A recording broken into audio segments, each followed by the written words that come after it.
Olá pessoal, aqui é a Natália Petres e hoje eu vou falar sobre essa leitura aqui, ó, A Mulher Desiludida, de Simone de Beauvoir. Esse livro aqui faz parte da coleção dos Clássicos de Ouro da minha parceria com a Nova Fronteira. E vocês têm 30% de desconto em qualquer uma dessas edições usando o cupom OURO30. Eu vou deixar o link aqui na descrição. Eu tô gostando muito dessa parceria porque eu gosto muito de clássicos. Então todos os livros que eles me mandam eu amo. Todos esses que estão aqui, ainda não li tudo, é óbvio, mas por mês eu leio um e tenho gostado de todos até agora. Tem resenha meu aqui do livro O Muro, do Amante da China do Norte, e eu também tinha lido um do Nietzsche, mas eu não cheguei a fazer resenha. Então esse daqui seria o quarto livro que eu tô lendo da parceria com a Nova Fronteira. O que eu gostei muito foi da oportunidade de poder ler Simone de Beauvoir pela primeira vez. Pois é, eu já tinha lido o Sartre, que é o marido dela, mas nunca tinha lido nada dela, que é uma escritora francesa que também fazia parte da filosofia junto com Nietzsche. Meu Deus, se veio com Nietzsche. Fazia parte da filosofia junto com Sartre e eles trabalhavam juntos nisso, né? Então, eu pensei assim, nossa, eu vou ver muito de Sartre, da filosofia dele, no livro dela. E é mais ou menos isso, só que é melhor ainda, sério. Por quê? Porque a Simone tem uma questão voltada para a mulher. Essa questão existencialista na vida da mulher. Então, por isso que é a mulher desiludida. É quando a mulher percebe as coisas e começa a se desiludir com a vida. E aí esse livro traz questões na vida da mulher, que é a questão de envelhecer, que é o problema que muitas mulheres passam. E esse livro foi escrito justamente pela Simone na época tardia, acho que ela estava com mais ou menos uns 60 anos.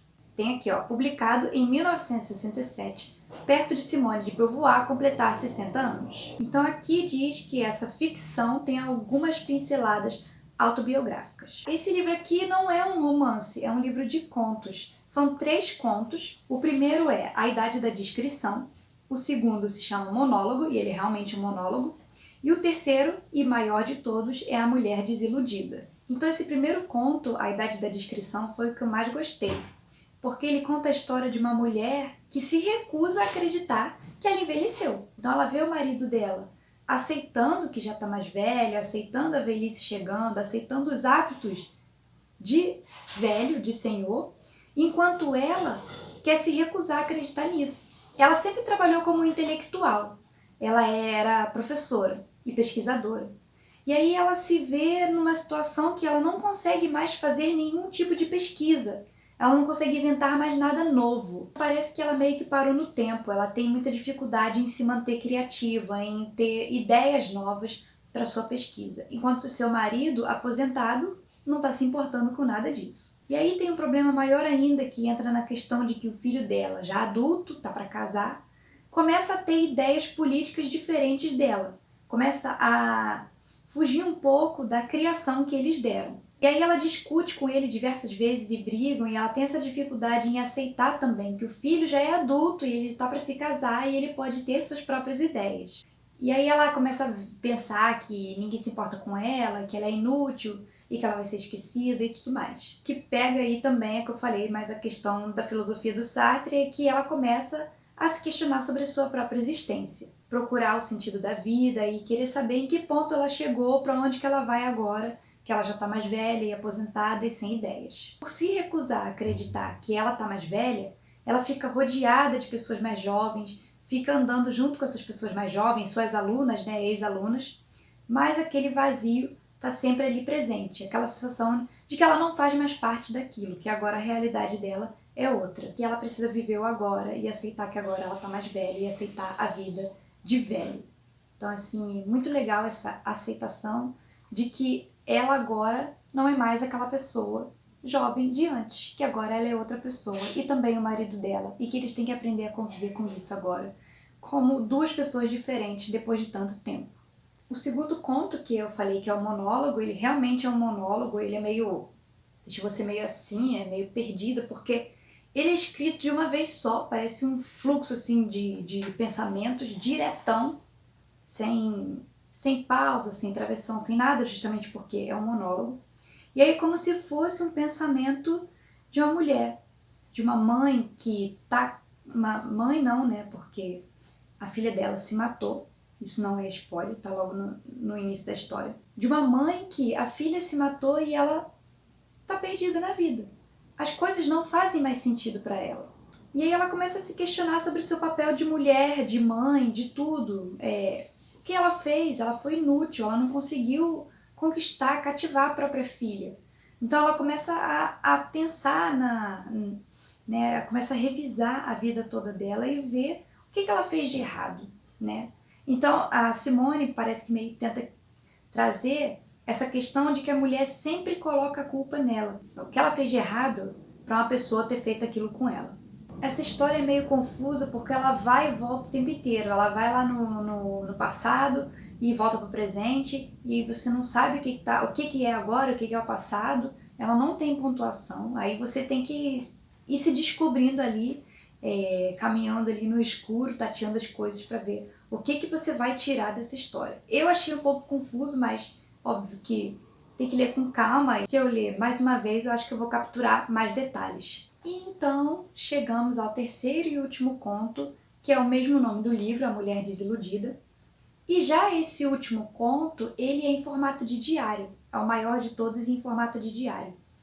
Esse conto tem uma construção muito diferente, né? Muito mais elaborado que os outros, né?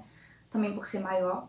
A gente vê que no começo, como ele é um diário, no começo ela tá escrevendo ali, né, em primeira pessoa e tudo, de um jeito leve, tranquilo, eu fiz isso, eu fui no campo, eu fiz aquilo, a vida é bonita. Depois, com o tempo, a gente vai vendo que conforme as coisas vão acontecendo na vida dela, ela começa a ter uma escrita um pouco mais pesada, mais triste, mais melancólica.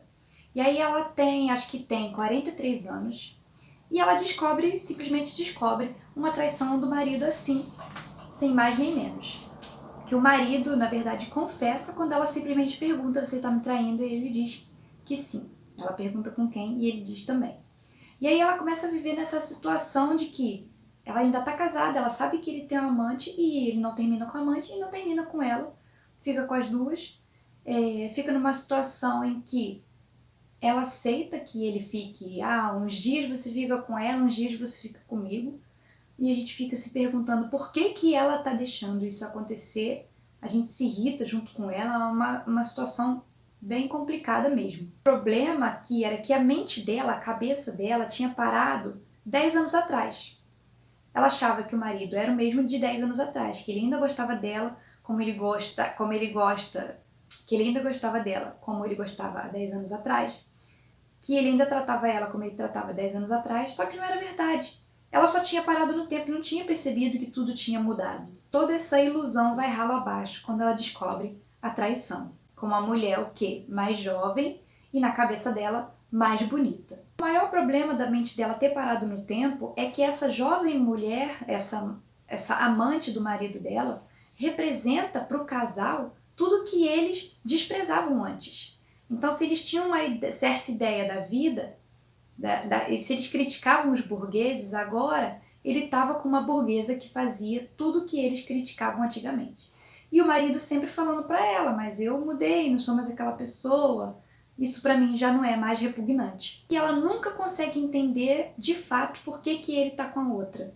Sempre ela fica pensando, fica com o pé atrás: nossa, por que ele não quis mais ficar comigo? O que eu fiz de errado? E volta naquela questão: qual foi a culpa dela? Por que ele agora está com uma outra mulher? A partir desses acontecimentos começam os questionamentos de até que ponto a gente conhece o outro, até que ponto a gente se conhece. Porque a gente está mudando a todo momento. Então, no caso, ela realmente conhece o marido? A mente dela tinha parado 10 anos atrás. Ela não sabe mais quem ele é hoje. Ele mudou. Ele envelheceu, ele mudou. Ela também envelheceu e não tinha percebido que tinha mudado. E aí a gente consegue perceber tudo isso no diário dela. Se você vai lendo os últimos relatos e depois volta para os primeiros, a gente vê a diferença na forma que ela descreve o seu dia a dia. É um livro muito bem escrito, contos curtinhos, o livro curtinho, uma leitura muito rápida. Eu recomendo, super ultramente recomendo, meu primeiro contato com a Simone. E eu quero muito ler O Segundo Sexo. Gostei muito dessa ideia de pensar o envelhecer da mulher. Eu acho que esse livro aqui também vai fazer muito sentido se eu ler mais velha, né, com uns 40, 50 anos. E todas essas histórias têm um quê de que o tempo tá passando e a gente não tá vendo, e o tempo é irreversível. Então é aí que a gente vê a Simone criticando o machismo com a mulher que no fim da vida se pergunta: o que eu fiz de errado? Onde foi que eu errei? Que papel eu deveria ter exercido para que nada desse errado? Fica a dica aí. E se você gostou dessa resenha, também já pode se inscrever aqui no meu canal. E também me seguir lá no Instagram, que eu já, inclusive, já postei a resenha desse livro aqui. E estou sempre postando o andamento das minhas leituras. Um beijo e até a próxima!